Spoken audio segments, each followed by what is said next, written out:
নমস্কাৰ, business line এডমিশ্যনত মই নিৰঞ্জন বৰ্মন আপোনালোকক স্বাগতম জনাইছোঁ। এইটো দেখা পাইছে মানে কণীৰ পৰা পোৱালি জগোৱা মেচিন হয়, ইনকিউবেটৰ মেচিন।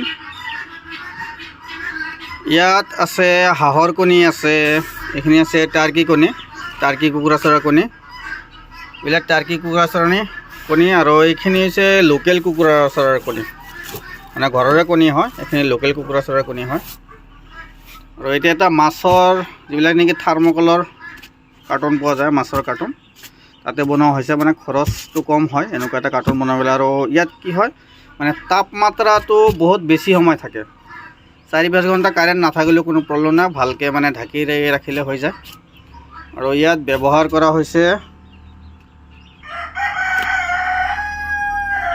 W1209, এইটো দেখা পাই আছে, দূৰৰ পৰা দেখালে ভালকৈ দেখা পাব, এইটো কণ্ট্ৰলাৰ হয়। আৰু ইয়াত 60 ৱাটৰ লাইট দিলে হৈ যায়, যিহেতু বৰ্তমান ইয়াত 60 ৱাটৰ পোৱা নাই, 100 ৱাটৰ দিয়া আছে। আৰু ভিতৰত পানীটো দিব লাগে, পানীটো নন ষ্টপ থাকিব লাগিব, মানে পানীটো যদি শুকাই যায়, ইয়াৰ পৰা পানী শুকাই গ'লে এই কণীৰ ভিতৰত যিবিলাক পানী থাকে সেই পানীখিনি শুকাই যায়। পানী শুকাই গ'লে ভিতৰৰ পৰা কণী ভাঙি পোৱালি বাহিৰত ওলাব নোৱাৰে, কণীৰ ভিতৰতে পোৱালিবিলাক মৰি যায়। পোৱালি হয় ভিতৰত কিন্তু মৰি যায়, মানে কণীৰ ভিতৰত পানী নাথাকে, পানীখিনি শুকাই যায়, যিখিনি মানে লিকুইডৰ নিচিনা আছে কণীৰ ভিতৰত সেইখিনি শুকাই যায়, শুকাই যোৱাৰ পিছত মানে কণী বেয়া হৈ যায়। সেইকাৰণে পানী এনি টাইম দি থ'ব লাগে।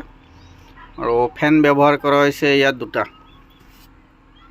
দুটা ফেন, বা কেতিয়াবা হঠাৎ ফেন এটা বেয়া হৈ গ'লে নেক্সট ফেনে মানে এই ইয়াৰ তাপমাত্ৰা যিমান আছে কমপ্লিট মানে ভিতৰতে ৰাখিব পাৰিব।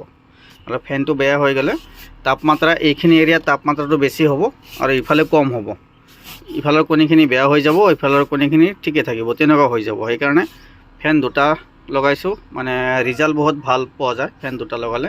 এটা ফেন থাকিলে কেতিয়াবা ফেনটো বেয়া হৈ থাকে, প্ৰব্লেম হৈ যায়, আৰু দুটা ফেন থাকিলে কোনো ধৰণৰ সমস্যা নহয়। তো দেখা পাইছে ইয়াত টাৰ্কি, হাঁহৰ লোকেল কণী, যিকোনো কণী দিব পাৰে, এইটো বহুত ভাল ৰিজাল্ট হয়। এইটো মেচিনটো, তো যদি কাৰোবাক এনেকুৱা মেচিন লাগে যোগাযোগ কৰিব পাৰে, অল নৰ্থ ইষ্ট ডেলিভাৰী দিয়াৰ সুবিধা আছে। এনেকুৱা মেচিন আগতে বুকিং কৰি থ'ব লাগিব, তাৰপিছত আমি মেচিন বনাই ৰেডি কৰি আপোনালৈ পঠাই দিম।